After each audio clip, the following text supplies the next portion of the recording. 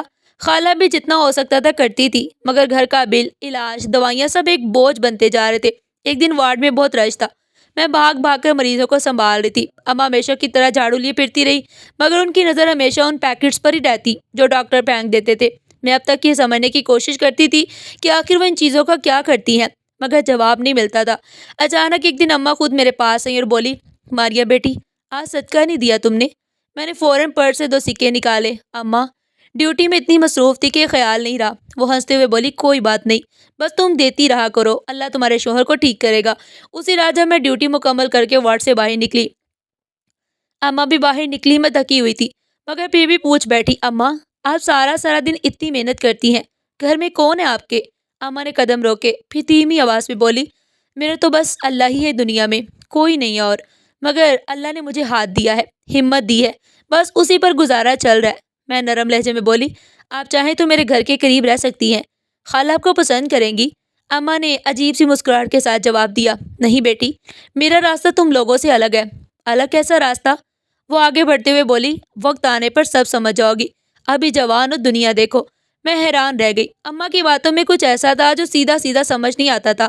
وہ ہر بات جانتی بھی تھی اور چھپاتی بھی تھی۔ ایک دن میں نے اسے تھیلوں میں ہاتھ ڈالتے دیکھا، میں دھنگ رہ گئی۔ میں قریب گئی تو وہ چونک کر پیچھے ہٹ گئی۔ میں نے پوچھا، اماں، یہ کیا نکال لیتی ہو؟ وہ گھبرا کر بولی، کچرا بیٹی، کچھ نہیں۔ لیکن ان کے دوپٹے میں چھپی چیز کے وزن سے صاف پتہ چل رہا تھا کہ وہ کچرا نہیں تھا۔ میں نے اس وقت کچھ نہیں کہا، صرف سوچتی رہی کہ عورت کیا کر رہی ہے اور کیوں۔ مجھے اندازہ نہیں تھا کہ اماں کے دوپٹے کی یہ شکنیں، ان میں چھپی چیزیں اور ان کا یہ اصرار کل کو میری پوری زندگی کا رخ بدل دیں گے۔ مگر اس رات میں صرف اپنے گھر، اپنے بیمار شوہر اور اپنی تھکی ہوئی ہڈیاں لے کر گھر واپس آ گئی۔ مجھے نہیں پتا تھا کہ میں کس طوفان کے دہانے پر کھڑی ہوں۔ ہسپتال کی ڈیوٹی اپنے معمول کی تھکن کے ساتھ ختم ہوئی۔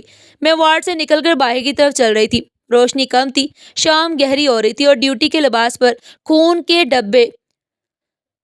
کے دھبے مجھے یاد دلا رہے تھے کہ آج بھی کئی کیسز نے میرا دماغ جھنجھوڑ دیا تھا۔ میں نے سوچا، عثمان کی دوائیں لینا نہ بھولوں۔ جیسی میں مرکزی دروازے سے باہر نکلی، میری نظر ایک شاندار چمکتی گاڑی پر پڑی۔ گاڑی رکی، لائٹس بند ہوئی، دروازہ کھلا اور باہر نکلی اماں۔ میں ٹھٹک گئی۔ وہی اماں، جھریوں والا چہرہ، مگر ہاتھ میں مہنگا بیگ، پاؤں میں برانڈڈ جوتے، دوپٹہ بے داغ۔ میں ہکا بکا اسے دیکھتی رہ گئی۔ وہ میرے قریب آئی اور بولی، بیٹی، ڈرنے کی ضرورت نہیں، میں کوئی بھوت نہیں، مگر ہاں، تمہارے خیال کے مطابق شاید میں وہ بھی بن سکتی ہوں۔ میں نے گھبرا کر کہا، اماں، یہ گاڑی، یہ سب؟ وہ پاس آ کر آہستہ سے بولی، کل صفائی کے وقت کچرے پر زور سے غور کرنا، میں وہ چیز اٹھاتی ہوں جو لاکھوں کی کمائی دیتی ہے۔ میرے ہاتھ میں پکڑا بیگ تقریباً گر گیا۔ لاکھوں